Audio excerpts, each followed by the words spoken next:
Bapak Ibu yang dikasihi dalam Kristus Yesus, kita bersyukur sekali dapat berkumpul kembali di sini untuk dapat memuji memuliakan nama Tuhan. Mari Bapak Ibu, sebelum kita masuk dalam pujian, kita bersatu dalam doa.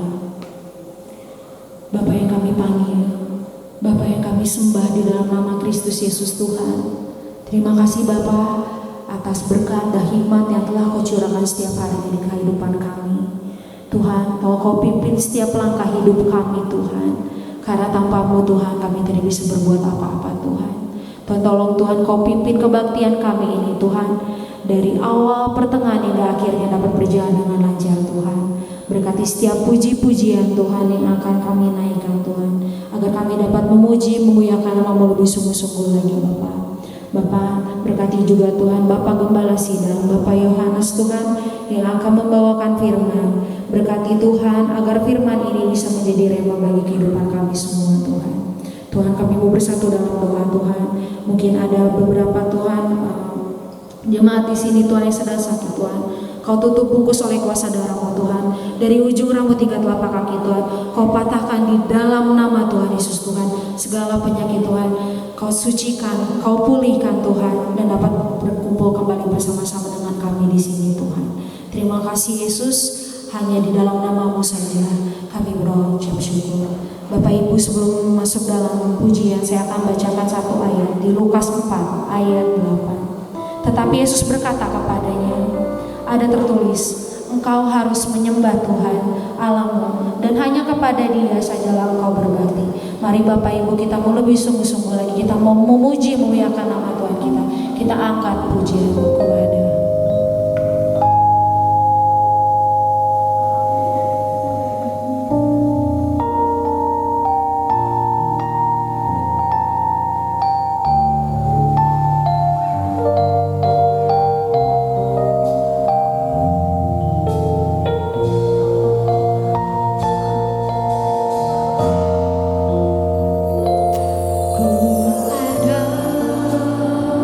sebab anugerah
Surga bumi pun menyembah, setiap firman-Mu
Kita nyanyikan satu pujian lebih dulu untuk memasuki pemberitaan firman Tuhan.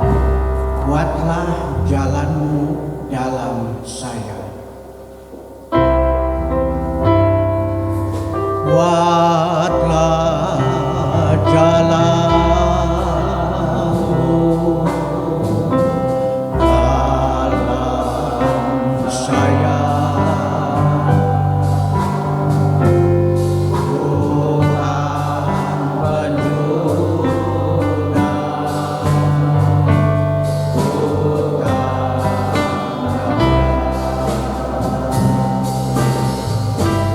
Biar kau kerjakan surut maumu,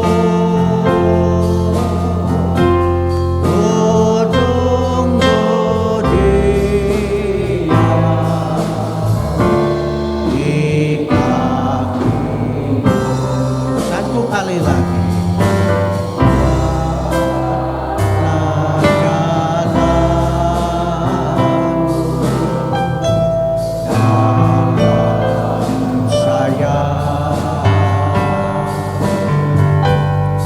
Tuhan penjuna putranya, biar kau kerjakan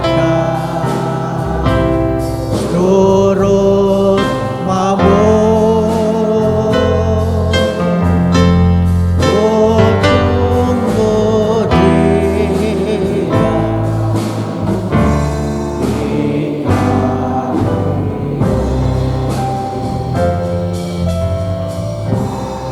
Saya minta saudara Juri berdoa untuk pemberitaan firman Tuhan pada pagi ini. Bapa kami dalam surga, Bapa yang kami panggil hanya dalam nama Tuhan Yesus, karena Engkau Allah yang menjadi juru selamat kami yang percaya, Bapa.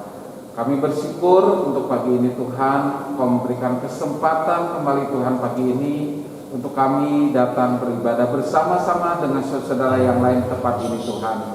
Dan kami merasakan hadirat Kau ada di tengah-tengah kami Tuhan. Terima kasih untuk penyertaan-Mu. Kalau kami telah memuji, menyembah Engkau Bapa, biarlah ini menjadi satu persembahan harum bagi Engkau Bapa.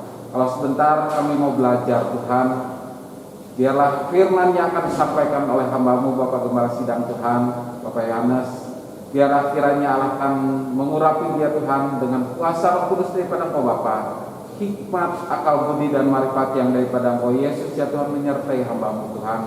Dan biarlah setiap firman yang disampaikan menjadi berkat, menjadi bagian jawaban bagi kami semuanya Tuhan. Kami tahu Tuhan Engkau adalah Allah penjunan bagi kami Tuhan. Biarlah Engkau akan membentuk setiap kami dalam setiap firman yang akan diterima bagi kami semuanya Tuhan. Dan kami akan pulang membawa berkat sukacita dan sejahtera yang daripada Engkau Bapa. Terima kasih Tuhan untuk membungkus ruangan ini dengan kuasa darah daripada Engkau Bapa, agar kami tetap tinggal dan tetap terfokus di dalam firman-Mu Tuhan. Terima kasih Bapa, di dalam nama Tuhan Yesus kami telah berdoa mengucap syukur. Amin. Amin. Silahkan saudara duduk kembali. Kita bersama-sama akan membaca dulu dari kitab Nabi Yeremia pasal 18. Mulai ayat 5 sampai dengan 16. Yeremia 18 ayat 5 sampai dengan 16. Kemudian datanglah firman Tuhan kepadaku, bunyinya, masakan aku tidak dapat bertindak kepada kamu seperti tukang peliu ini, hai kaum Israel? Demikianlah firman Tuhan. Sungguh seperti tanah liat di tangan tukang peliu, demikianlah kamu di tanganku, hai kaum Israel. Ada kalanya aku berkata tentang suatu bangsa dan tentang suatu kerajaan, bahwa aku akan mencabut, merobohkan dan membinasakan. Tetapi apabila bangsa yang terhadap siapa aku berkata demikian telah bertobat dari kejahatannya, maka menyesallah aku bahwa aku hendak menjatuhkan malapetaka yang telah kurancangkan itu terhadap mereka. Ada kalanya aku berkata tentang suatu bangsa dan tentang suatu kerajaan, bahwa aku akan membangun dan menanam mereka. Tetapi apabila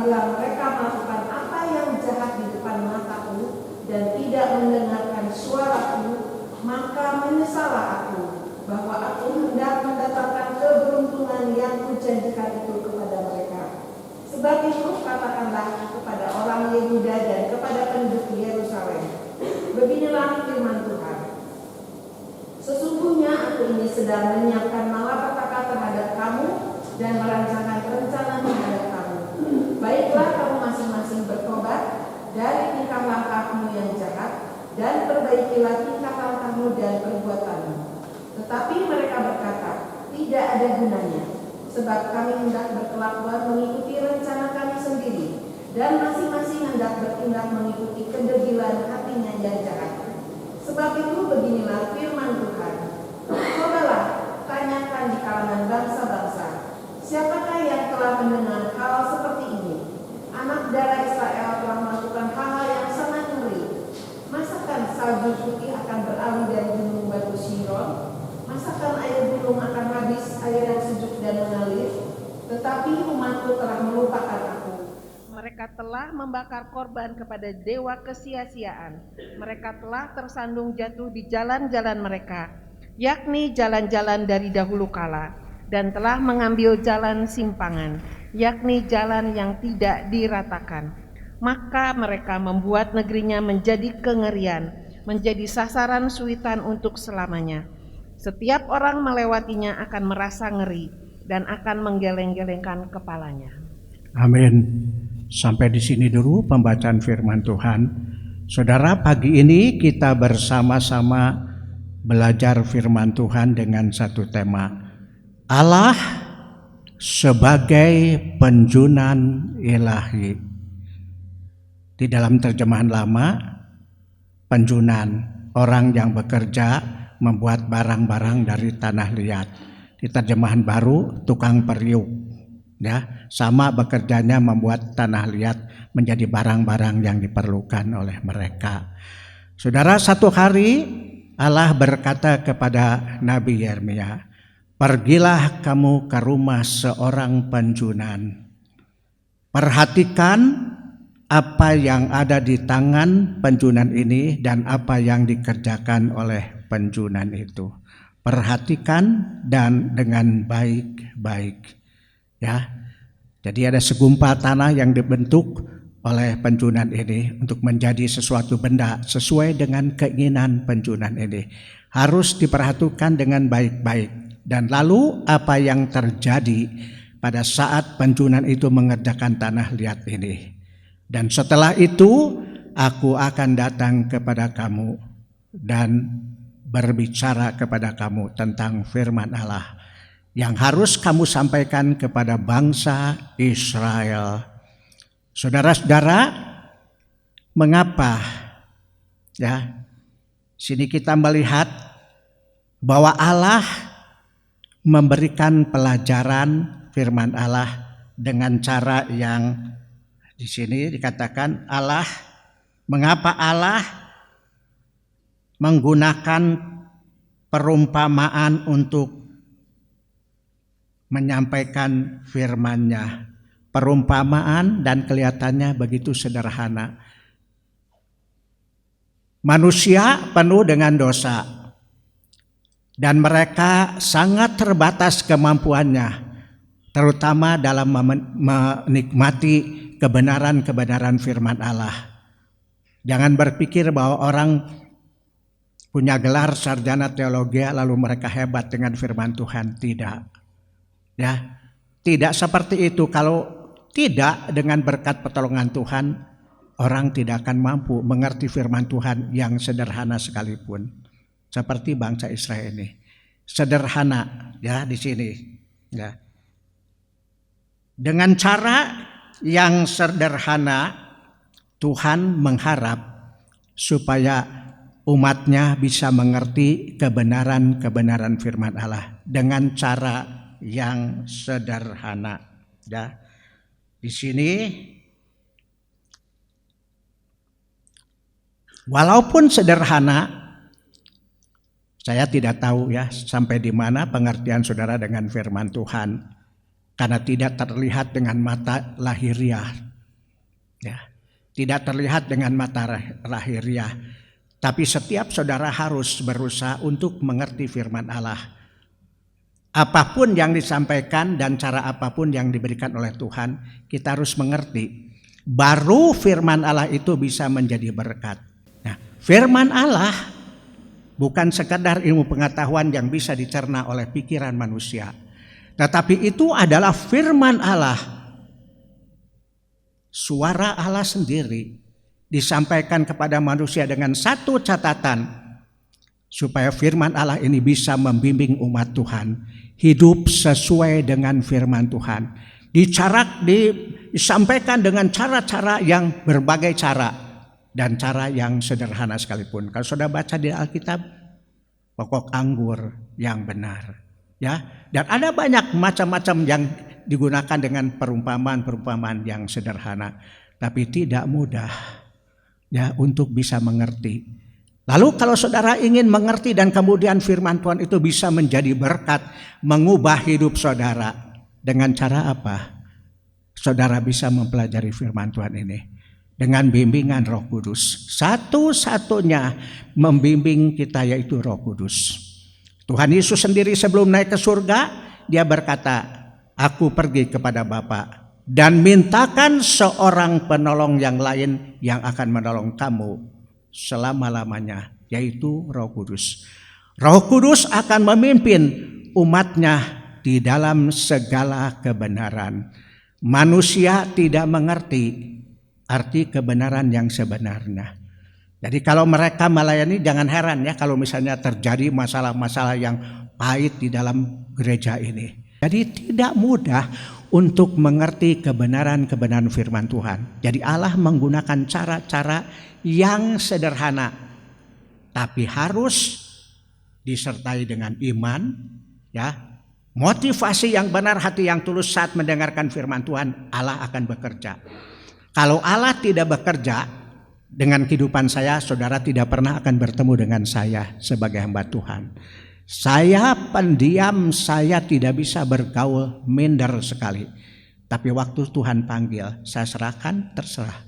Tuhan yang ngebentuk saya. Saya bisa berdiri di tengah saudara, ya, dan saya bisa melayani banyak gereja. Dan itu gereja Hok Im Tong yang saya tidak kenal, itu gereja Mandarin. Dia bisa meminta saya membantu di gereja sana. Berapa lama saya membantu pelayanan di sana, sampai saya berhenti nangani gereja ini. Padahal saya orang Pantai Kosta, orang yang pertama dari Pantai Kosta yang diminta melayani di sana 21 tahun.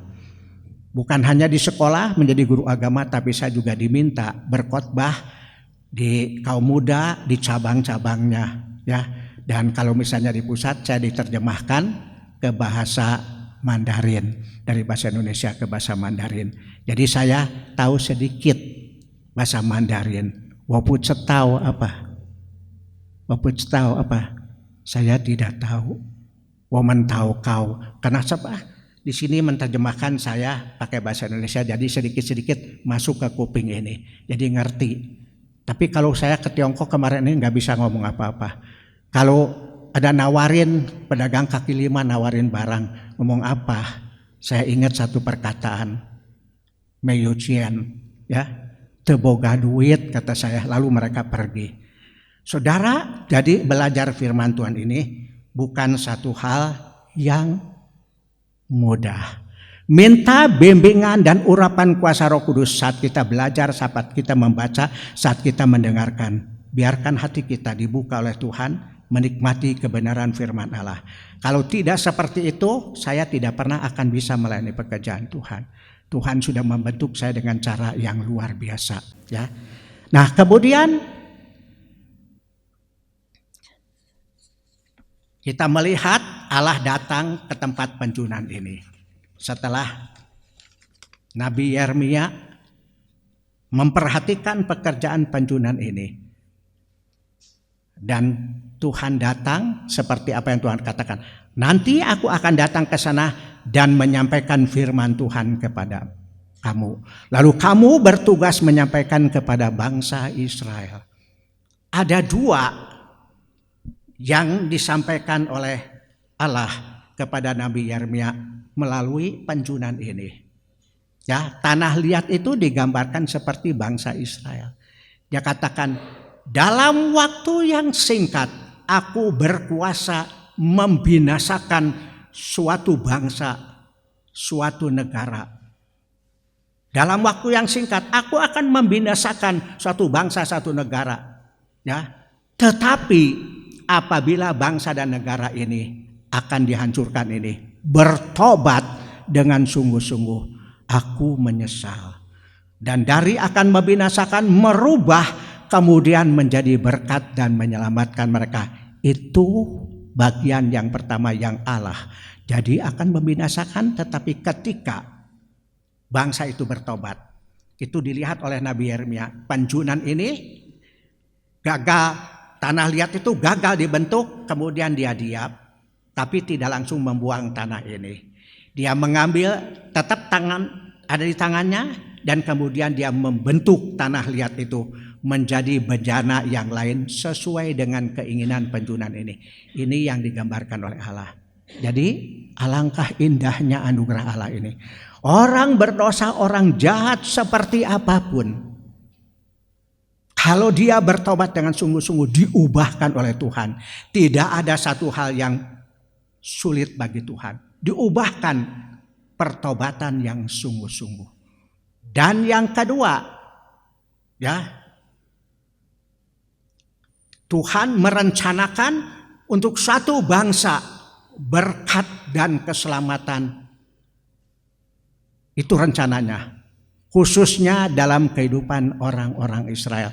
Saudara baca dari kitab Kejadian, mulai dari Abraham dan Sarah. Allah merencanakan dari Abraham dan Sarah ini dibentuk menjadi bangsa yang besar. Siapa anak pertama dari Abraham? Anak dari Sarah dan Abraham.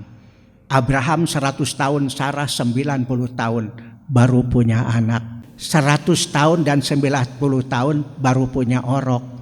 Ini ajaib yang luar biasa. 90 tahun. Sekarang umur 40 tahun udah jarang. Ada yang tidak punya anak, tidak punya keturunan walaupun menikah. Saya seringkali memperhatikan itu. Ya. Tidak punya anak. Ini 90 tahun Sarah dan Abraham 100 tahun. Anaknya lahir umur 100 tahun Abraham. Namanya siapa? Ishak. Artinya apa? Yang suka saudara lakukan kok.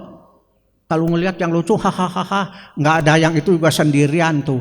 Artinya tertawa. Sebab umur 100 baru punya anak, ini menyebabkan orang tertawa. Ya aki-aki jeung nini boga orok. Aneh gitu. Aneh. Jadi orang bisa tertawa. Jadi artinya tertawa. Dari Ishak kemudian lahir dua anak. Esau dan Yakub. Esau tidak dipilih oleh Allah. Yakub dipilih. Dari Yakub lahir 12 anak laki-laki. Dan kemudian menjadi bangsa Israel, 12 suku bangsa Israel. Waktu terjadi kelaparan di daerah Bethlehem ini, ya. Mereka mula-mula 10 saudaranya pergi ke Mesir beli makanan di sana, beli gandum. Karena yang ada di Mesir, mereka datang ke sana. Dan kemudian waktu diladangi beli itu, Yusuf ada di sana. Dia sudah menjadi menteri dengan berkat Tuhan. Dia sudah menjadi orang besar di sana dan dia memperhatikan. Dia melihat 9 saudaranya dengan adiknya laki-laki ini. Ya, adik yang paling disayangi seibu dengan dia. Ya, dia masuk ke dalam, dia menyeka dulu mukanya karena dia menangis melihat saudara-saudaranya yang sudah sekian tahun tidak bertemu dengan dia, sekarang beli itu. Dan kemudian setelah dipenuhi karung-karungnya, ya, dia suruh pegawainya masukkan ini, nggak tahu mahkota dan sebagainya, masukkan ke dalam karung, biarkan, kemudian diikat karungnya dengan ketat, ya, terus mereka pulang. Ketika baru berjalan beberapa kilometer, tentara Mesir mengejar. Kamu mencuri. Tidak, kami tidak mencuri apapun, kami hanya datang membeli gandum. Periksa, kata tentara, diperiksa. Ada satu dari saudara Yusuf ini yang sengaja memang dimasukkan ini, ya. Kemudian mereka kembali lagi sebab Hanya orang ini yang ditahan, yang lain boleh pulang supaya keluarga kamu di sana bisa makan. Tapi mereka tidak mau. Kembali lagi ke Mesir dan kemudian bertemu dengan Yusuf. Kami tidak mencuri. Barang ini ada di karung ini. Ya, kami tidak mencuri. Dan kemudian baru Yusuf mengatakan dirinya kepadanya. Aku adalah Yusuf. Mereka menangis berpelukan. Sekian lamanya ya tidak bertemu dengan Yusuf. Dan Yusuf dijual oleh saudara-saudaranya ke Mesir. Tapi bukan jadi budak. Dia jadi seorang menteri yang hebat sehingga kelaparan. Tuh. Dan kemudian setelah itu anak-anaknya pulang dan dia mengatakan Yusuf masih hidup. Padahal dia cerita kepada bapaknya Yusuf sudah meninggal dunia. Yakubnya sampai menderita, sedih, anak yang dikasihnya itu sudah meninggal. Tapi mendengar itu baru dia sadar kalau anak-anaknya yang 10 itu bohong kepada orang tuanya. Mereka pindah sebab kelaparan, masih panjang waktunya tinggal di sana. Berapa lama mereka tinggal di sana? Ratusan tahun. Ya, diberi tanah tersendiri sampai mereka kemudian berkembang menjadi bangsa yang besar. Bangsa yang besar. Tapi setelah Yusuf tidak ada, Firaun yang memberikan jabatan kepada Yusuf ini juga sudah meninggal, ada Firaun yang baru. Dia tidak senang dengan suku bangsa yang ada di sana, suku bangsa Israel ini. Lalu melakukan penyiksaan, penekanan kepada seluruh bangsa Israel ini. Laki-lakinya disuruh kerja paksa membangun 2 kota, Pitom dan Ramses. Mula-mula dikasih semua bahan-bahannya, rumput untuk membakar, ya, bata-bata yang dibuat oleh mereka diberikan. Tapi kemudian ditambah penderitaannya, mereka harus mencari sendiri alat bakarnya. Jadi mereka mencari, sebab kalau tidak mereka dihukum. Tunggul-tunggul tanaman gandum dan sebagainya yang sudah kering dikumpulkan dipakai sebagai alat bakar. Berapa lama mereka menderita dalam penderitaan ini? 430 tahun lamanya. Hebat kan? Menderita padahal Allah menghendaki mereka tinggal di sana kemudian menjadi berkat. Dan sekarang sudah waktunya. Allah ingat. Membimbing keluar dari Mesir dengan cara yang luar biasa. Dan Allah menghendaki supaya mereka taat. Supaya mereka bisa kembali ke tanah Kanaan dengan keadaan yang penuh dengan damai. Tapi bagaimana mereka bisa menurut? Saudara bisa membaca di dalam Alkitab, dalam sejarah bangsa Israel. Tadi dikatakan, dibaca, mereka tidak mau menuruti firman Allah. Mereka mau dengan kekuatan sendiri, kemampuan sendiri, menyembah berhala dan sebagainya. Itu kemauan mereka. 40 tahun lamanya di padang gurun. Tuhan memimpin, memberi makan. Gampang. Waktu mereka ingin makan, ya, nggak ada makanan, yang bekal dari negeri Mesir sudah habis. Mereka tidak bisa mempunyai makanan lagi. Mereka mengeluh dan Musa berdoa kepada Tuhan. Dan Tuhan menyuruh supaya mereka tinggal tenang. Besok bangun pagi-pagi, Tuhan akan sediakan makanan. Begitu pagi-pagi keluar dari kemahnya, mereka melihat di tanah itu banyak tumpukan putih-putih. Diambil, dirasain seperti tepung bercampur dengan gula. Lalu mereka bangun dan kemudian mereka mengambil. Tapi ada aturannya. Semua harus mengambil seperti ini. Ada yang serakah. Ambil sepenuh-penuhnya. Sudah dibawa ke rumah, dipakai tetap untuk 1 hari. Besok bangun lagi. Sekian puluh tahun mereka bangun pagi-pagi mungut begitu. Bosan enggak? Bosan. Tapi itu cara Allah memelihara ini. Ya, bermacam-macam keluh kesah, persungutan dan sebagainya dari bangsa Israel ini.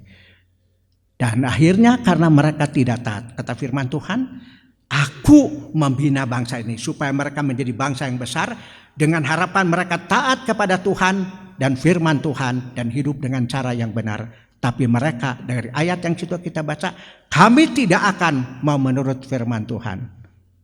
Aku akan mengikuti semua keinginan diri kamu sendiri, diriku sendiri. Menyembah berhala, Tuhan tidak memaksa. Itu otoritas Allah. Tapi dengan catatan, kalau kamu tidak mau taat kepada firman Tuhan dan tidak bertobat, kamu akan dibinasakan oleh Allah. Binasa enggak? Kita lihat waktu zaman Tuhan Yesus, dia menolak Allah dan kemudian berpaling kepada kehidupan yang tidak berkenan kepada Tuhan. Ya. Ingat, dalam perjalanan Musa sendiri ya tidak diperkenan oleh Tuhan masuk ke negeri Kanaan. Hanya berdiri di Gunung Nebo, dia bisa diberi penglihatan oleh Tuhan tentang Yerusalem. Kelihatan memang dari Gunung Nebo ini. Saya pernah berdiri situ, saya berdiri di luar sendiri, saya lihat kanan kiri, kira-kira di mana Musa dulu berdiri. Saya melihat ke Yerusalem, kelihatan, khususnya Bait Allah yang kemudian jadi Masjid Al-Aqsa, dan ada Masjid Umar yang selanjutnya dibuat, itu kubahnya berwarna emas, dari jauh kelihatan. Oh, seperti ini. Musa sampai di situ tidak diizinkan masuk ke Yerusalem. Kenapa? Salah. Dia sudah berbuat salah. Orang Israel dalam perjalanan minta minum, tidak ada air. Kata Tuhan kepada Musa, bicara kepada bukit itu supaya bukit itu mengeluarkan air. Tapi karena kelakuan daripada orang Israel ini yang selalu kasar dan sebagainya, dia marah, lalu kemudian dengan tongkatnya dia pukul gunung batu ini, keluar air. Tapi itu bukan perintah Tuhan. Nah, karena kesalahan itu dia tidak bisa menikmati negeri Yerusalem. Hanya 2 yang diberikan sampai tua bisa menikmati Yerusalem, Kaleb dan Yosua. Sampai tuanya dia bisa bersama-sama dengan orang Israel. Lalu orang Israel semua tidak, umur 20, yang lainnya mati di padang belantara. Jadi ingat, otoritas Allah ini tidak bisa dipermainkan. Ya, yang sungguh-sungguh percaya akan masuk ke dalam negeri Kanaan, selamat di sana. Demikian juga dengan kita. Kalau kita sungguh-sungguh percaya, Tuhan memberkati hidup kita, dan satu saat kita akan menerima kehidupan yang kekal. Ini yang akan dilaksanakan oleh Tuhan, bukan cuma kepada bangsa Israel, tetapi kepada semua bangsa, dan khususnya gereja-gereja Tuhan yang sudah dipanggil secara khusus, orang-orang yang percaya. Ingat 1 Petrus 2 ayat 8-9. Kamulah bangsa yang terpilih, imamat yang rajani, umat kepunyaan Allah. Ya, tugasnya apa? Memberitakan firman Allah. Bukan ngerebut jemaat dari gereja-gereja lain langsung bangga. Wah, dalam 1 tahun saja jemaatnya sudah 1.000-2.000 gitu. Gampang begitu. Saya pernah merintis 4 gereja sendiri. Ya, bukan mudah. Berapa tahun setelah bertumbuh, ada banyak, mulai puluhan, saya serahkan kepada anak bimbingan, saya teruskan. Supaya kamu selesai sekolah teologi, tidak ngambang langsung kemudian melayani. Susah, tapi ada orang yang pengen mudah, pengusaha pindah dari pengusaha secara duniawi kepada gereja. Itu gereja pengusaha. Gampang, bujukin. Ada pengurus-pengurus satu gereja datang ke sini.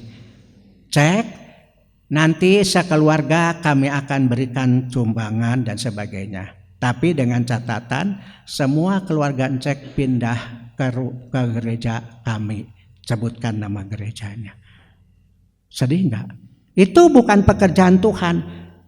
Firman Tuhan mengatakan, hendaklah terangmu bercahaya-cahaya di hadapan segala orang, supaya dilihatnya kebajikanmu, lalu Bapamu yang di surga dimuliakan. Jadi berkat. Tuhan Yesus berkata, pergilah ke seluruh muka bumi, beritakan Injil kepada sekalian alam.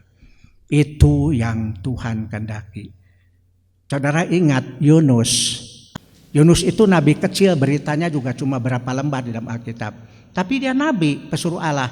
Satu hari dia berkata, pergi ke Ninawe. Negeri itu kecil, tidak terlalu besar. Sampaikan supaya mereka bertobat, kejahatannya luar biasa. Dari dinding-dinding, gambaran di gua-gua itu ada kejahatan yang dilakukan oleh orang Ninawe ini. Kalau mereka menangkap musuh, ada yang dikuliti secara hidup-hidup, ada yang diikat tangannya, kakinya, kemudian dia digantungkan di satu tonggak. Bukan tonggak biasa, tonggaknya tajam. Ya, jadi tajam ke sini, ini tonggaknya di sini. Saudara bayangkan ini tonggaknya ini, yang tajam ini akan masuk ke sini, ke kepala. Itu penyiksaannya. Tapi Allah Maha Murah Pengasih, pergi ke sana. supaya mereka bertobat dan kemudian selamat. Tapi Yunus gimana? Jadi jangan heran ya kalau misalnya di zaman sekarang ada hamba Tuhan yang main-main, melayani pekerjaan Tuhan tidak sesuai dengan firman Tuhan. Jangan heran. Saya mempelajari semua ini sejak dari muda. Jadi waktu saya dipanggil oleh Tuhan melayani pekerjaan Tuhan, saya tidak ingin main-main. Ya, tidak mau disuruh ke Ninawe, dia pergi ke Tarsus, disuruh ke timur, dia pergi ke barat. Dan kebetulan waktu dia ke pantai, pelabuhannya namanya Yafo, waktu saya ke Israel, ya mobilnya berjalan perlahan-lahan. Di sana saya melihat satu pelang, Yafo, ada pantai di sana. Oh ini Yunus di sini. Mereka orang Katolik nggak tahu, sebab tidak pernah baca firman Tuhan. Buku sucinya bukan Alkitab, ya Yafo. Di sini dia datang ke Yafo, dia melihat ada kapal yang sungguh-sungguh pergi tujuannya ke Tarsus, daerah Spanyol. Lalu bayar naik itu dan kemudian yang luar biasa ini dia tinggal di Geladak lalu tidur dengan nyenyak sekali. Lalu Tuhan adakan badai sampai perahu ini terombang-ambing dan pegawai-pegawai kapal ini membuang barang-barang yang berat. Ya, tapi tetap perahu ini dan nahodanya kemudian berpikir, kenapa ini? Sudah dibuang benda itu tapi tetap kapal ini ya seperti akan tenggelam. Lalu dia ingat ada satu penumpang tidak kelihatan, yang lain bersama-sama melemparkan barang-barang ke laut supaya selamat. Yang satu ini namanya Yunus tidak ada. Lalu dia cari, ada di Geladak. Tidur nyenyak luar biasa. Gelombang begitu hebat, tidur nyenyak. Lalu nahoda kapal, mengapa kamu tidur begitu nyenyak sementara kapal mengalami bahaya? Dan baru kemudian Yunus sadar. Dia berkata, saya yang bersalah. Semua kesulitan ini timbul karena kesalahan saya. Saya diperintahkan oleh Tuhan pergi ke Ninawe, tapi saya menolak. Lalu kata nahoda, apa yang harus aku lakukan? Lemparkan saya ke laut. Barang sudah habis dilemparkan. Lemparkan saya ke laut. Biar kapal ini selamat. Mula-mula tidak mau. Tapi tetap gelombang. Jadi kemudian Yunus diangkat dan kemudian dilemparkan ke laut. Lalu tenang lautnya. Dan apa yang terjadi dengan Yunus? Saudara tahu, Tuhan mengirim ikan yang besar. Ditelan oleh ikan, tinggal di dalam perut ikan beberapa waktu kemudian. Kok bisa hidup? Karena memang anugerah Allah. Kalau bukan anugerah Allah, masuk ke dalam perut ikan ini, lalu asam perut dari ikan ini akan menghancurkan tubuh manusia ini. Daging-dagingnya akan lumat, kemudian ya dia meninggal. Tapi aneh, Yunus ini bisa berdoa mohon belas kasihan pengampunan dari Tuhan. Dan Tuhan izinkan ikan itu kemudian memuntahkan dia keluar. Dan dia sempat kembali pulang memikirkan kebodohannya ini.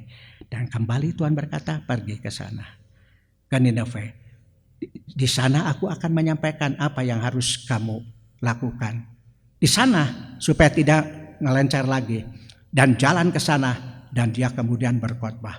Kalau tidak bertobat dengan sungguh-sungguh dalam 40 hari ini, semua negeri ini akan dihancurkan. Dan berita daripada Yunus ini sampai dari rakyat sampai ke kerajaan rajanya. Dan rajanya sadar dan menyuruh supaya semua bangsa Ninawe ini berpuasa, meminta keselamatan daripada Tuhan. Bahkan binatang pun tidak diberi makan sama sekali. Tidak diberi makan, suruh ikut puasa. Lalu Allah yang maha murah merubah, Ninawe akan dihancurkan. Tapi mereka bertobat dan Tuhan mengampuni. Mereka bisa selamat. Kira-kira 100 tahun kemudian baru mereka mengalami kehancuran, kembali kepada kehidupan yang lama. Tapi Yunus gimana? Saudara, ingat ya, kalau saudara sudah melakukan sesuatu untuk orang, memberitakan firman orang, membimbing, jangan berpikir yang aneh-aneh. Yunus naik ke bukit, dia tunggu, dia melihat, saya ingin melihat orang Ninawe itu lari pontang-panting karena Allah menjatuhkan api. Dia tunggu, lihat ini, sehari 2 hari tidak terjadi. Dan kemudian dia menjadi marah. Tuhan ajar, Tuhan didik dia supaya dia sadar, itu otoritas Allah. Jangan kita melakukan hal yang bodoh. Kalau melihat orang lain diberkati oleh Tuhan, jangan kita bersungut-sungut. Kenapa sih saya hidupnya seperti ini? Dia dia tidak berbuat apa-apa tapi hidupnya enak dan sebagainya. Jangan lihat itu. Itu otoritas Allah. Jadi waktu saya dipanggil oleh Tuhan melalui pekerjaan Tuhan, saya juga mengajar. Belajar daripada Tuhan, saya harus melakukan yang terbaik bagi Tuhan. Ya, yang terbaik, mendidik umat dengan cara yang tulus hatinya. Teruskan. Berikutnya, ada satu pertanyaan di sini. Apa yang harus Anda lakukan? Kembali kepada saudara dan saya bersama-sama sebagai umat di gereja Bethesda ini. Setelah mendengar firman Tuhan ini, satu pertanyaan. Apa yang harus Anda lakukan? Ya. Ingat, setiap manusia telah berdosa. Dan firman Tuhan mengatakan upah dosa adalah maut. Ya, itu Roma 6 ayat 23. Agar terbebas dari hukuman Allah, kita harus mendengarkan firman Allah, menerima dan mentaatinya. Menerima dan kemudian mentaati firman Allah bukan satu hal yang mudah. Ya. Agar terbebas dari hukuman Allah, kita harus mendengarkan firman Allah dan menerima dan mentaatinya. Tidak mudah, sekali lagi, mendengarkan, menerima dan melaksanakannya tidak mudah. Hanya dengan bimbingan Roh Kudus. Dan saya berharap, saya berdoa supaya Tuhan akan tetap memelihara seberapa banyak jemaat gereja Bethesda ini. Saya akan berdoa. Sebab waktu saya menangani gereja Bethesda ini, di sana di Jalan Jenderal Sudirman, jemaatnya juga tinggal sedikit. Tapi kemudian Tuhan memberkati. Sehingga kemudian bertambah-tambah dan Tuhan izinkan kita mempunyai tempat ibadah seperti ini. Sebab rumah itu rumah sewa. Walaupun saya tahu waktu saya nangani gereja Bethesda ini tidak punya uang sebanyak itu. Tapi Tuhan izinkan semua terjadi dengan baik. Ya. Bertobat dengan sungguh-sungguh dan memahami kelahiran baru. Bertobat dengan sungguh-sungguh dan mengalami kelahiran baru. Ingat tadi bangsa Nineve, walaupun begitu jahat tapi anugerah Allah, sungguh-sungguh ya menolong, mengampuni orang-orang yang mau bertobat, bahkan memberkati sekalian. Mari saudara-saudara, kita sebagai umat Allah, sekali lagi saya tidak mengerti sedalam-dalamnya kehidupan Anda. Saya hanya bisa melihat secara lahiriah, oh begini kerjanya ini dan sebagainya. Tapi secara rohani saya tidak tahu. Waktu saya menangani gereja ini, saya kemudian menjadi kecewa. Ya, ada majelis kok kumpul kebo gitu. Saya jadi liar. Saya sudah bicara, saya sudah menasihati, tapi melakukan hal yang tidak baik karena batinnya tidak bisa bertahan. Saya hanya bisa kecewa dan kemudian saya menyerahkan semua ke dalam tangan Tuhan supaya Tuhan tetap pelihara dengan sebaik-baiknya. Mari saudara-saudara, kita introspeksi ke dalam diri kita masing-masing kalau ada hal-hal yang menjadi penghambat untuk kita lebih sungguh-sungguh mengasihi Tuhan. Dan saya tetap berdoa. Umur saya sudah tidak muda lagi. Satu saat saya akan menyerahkan kepada generasi penerus. Dan saya melihat di gereja ini tidak banyak anak-anak muda yang terbeban melayani pekerjaan Tuhan. Kalau ada yang sungguh-sungguh merasa panggilan Tuhan dan ingin melayani pekerjaan Tuhan yang sebaik-baiknya, perlu persiapan, belajar di sekolah teologi, laporan kepada pengurus. Kalau sungguh-sungguh ya dibiayai sampai selesai supaya Tuhan memberkati dan bisa melayani pekerjaan Tuhan. Saudara berdoa supaya saudara menjadi jemaat yang setia, sungguh-sungguh taat kepada Tuhan dan firman Tuhan. Amin. Firman Tuhan sampai di sini. Mari kita sekarang akan memasuki perjamuan kudus.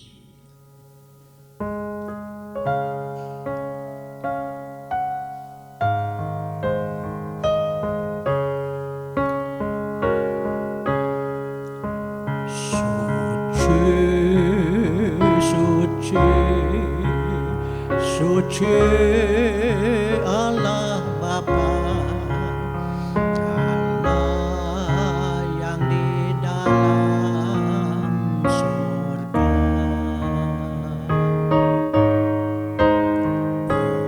Bumi langit tunjuk kuasa-Nya, pandang saja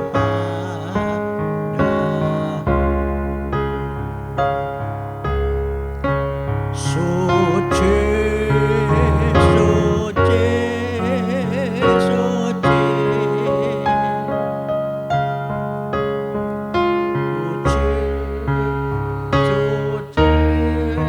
suci,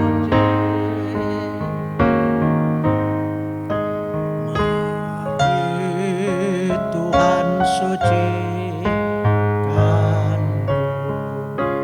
Kita nyanyikan sekali lagi, dan saya minta yang bertugas membagikan perjamuan suci silakan datang di depan. Allah Bapa, Allah yang di dalam surga. Bumi langit tunjuk kuasa-Nya, pandang saja pada.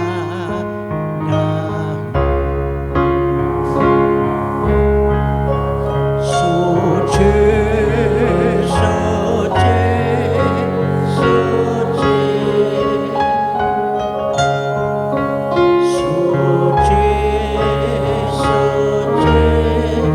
suci.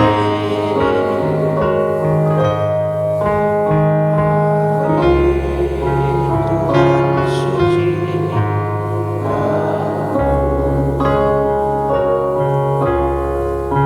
Saya minta saudara Yahya berdoa untuk roti dan air anggur ibarat tubuh dan darah Yesus yang kita akan bagikan pada pagi ini. Dan kita berdoa supaya Tuhan akan memberkati seluruh jemaat yang mengambil bagian dalam perjamuan suci ini. Saya persilakan. Bapa, kami bersyukur kepadamu pada pagi hari ini. Kami kembali bisa bersama-sama mengingat kasih Tuhan yang begitu besar, yang bersedia mati di atas kayu salib untuk menanggung dosa-dosa kami. Sehingga firman Tuhan mengatakan kami menerima keselamatan dengan cuma-cuma karena pengorbanan daripada Yesus Kristus. Kami ditebus dari hidup yang sia-sia dan tidak ada gunanya oleh darah yang mahal, yaitu darah. Sebab itu kami mau mensyukurinya, mengingatnya melalui perjamuan kudus ini. Layakan kami yang melayani maupun yang dilayani, demikian juga kuduskan roti dan air anggurnya, sehingga kami sungguh-sungguh sekutukan dengan darah dan dengan tubuh. Terima kasih Tuhan. Dalam nama Yesus kami berdoa. Amin.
saudara bangkit berdiri, peganglah roti di tangan kanan saudara, dan dengarlah firman Tuhan.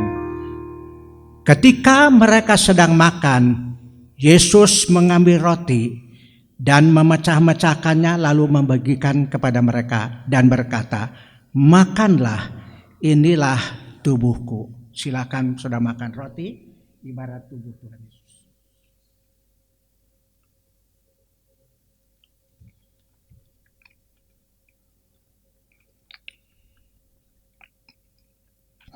Kemudian Yesus mengambil cawan, memberikan kepada mereka dan berkata, "Inilah darahku, darah perjanjian yang diberikan kepada banyak orang untuk pengampunan dosa."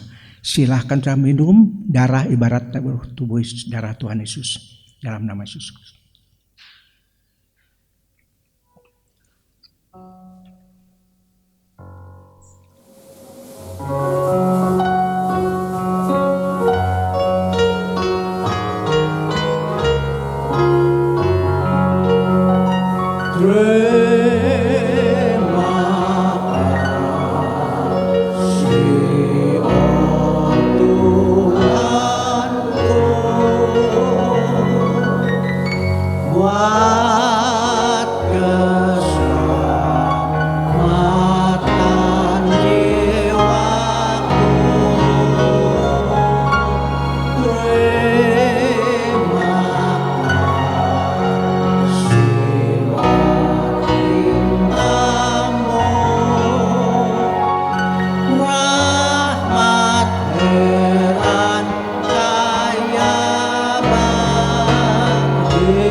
Bapa kami yang ada di dalam surga, Bapa yang kami sembah di dalam nama Tuhan Yesus Kristus, dengan penuh kerendahan hati kembali kami datang menghampiri hadirat Tuhan yang Maha Suci.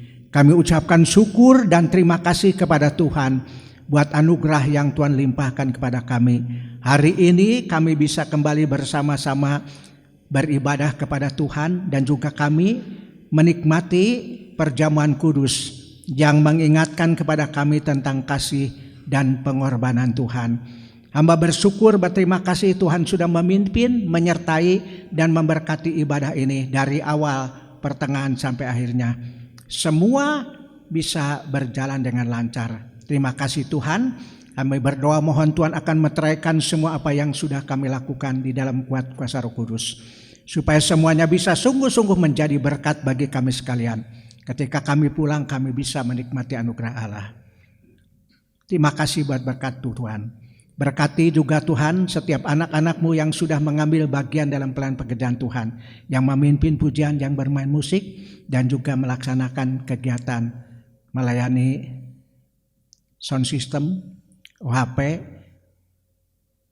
pemberitaan firman Allah melalui online. Tuhan akan memberkati supaya semua bisa berjalan dengan baik. Dan menyerahkan seluruh jemaat-Mu Tuhan, pribadi demi pribadi, juga yang tidak sempat hadir pada pagi ini. Tetap hamba berdoa mohon Tuhan akan pimpin, pelihara, lindungi mereka sekalian di zaman akhir yang penuh dengan kegelapan. Bungkus mereka sekalian dalam kuasa darah Tuhan. Tetap memberikan berkat ya Tuhan, damai sejahtera dan sukacita surgawi, sehingga mereka tetap bisa menikmati anugerah Allah, pemeliharaan Tuhan yang indah di dalam kehidupan mereka, khususnya yang sudah dalam usia lanjut. Dan sebentar kami akan pulang ya Tuhan. Kami mohon Tuhan akan memimpin, memelihara, melindungi seluruh jemaat kami dalam perjalanan, baik yang dekat maupun yang jauh, supaya sampai di rumah dengan selamat. Dan apabila ada jemaat kami seusai ibadah ini, mereka harus bekerja mencari nafkah. Bukakan jalan Tuhan, berkati dan cukupkan kebutuhan hidup mereka sesuai dengan anugerah Tuhan. Terima kasih buat berkat-Mu. Dan sekarang saudara-saudaraku, pulanglah dengan sejahtera. Moga kiranya rahmat Tuhan Yesus Kristus, cinta Allah Bapa dan persekutuan Roh Kudus menyertai kami sekalian mulai saat ini sampai Maranatha, Tuhan Yesus datang di atas awan-awan yang permai. Bapa, terima kasih.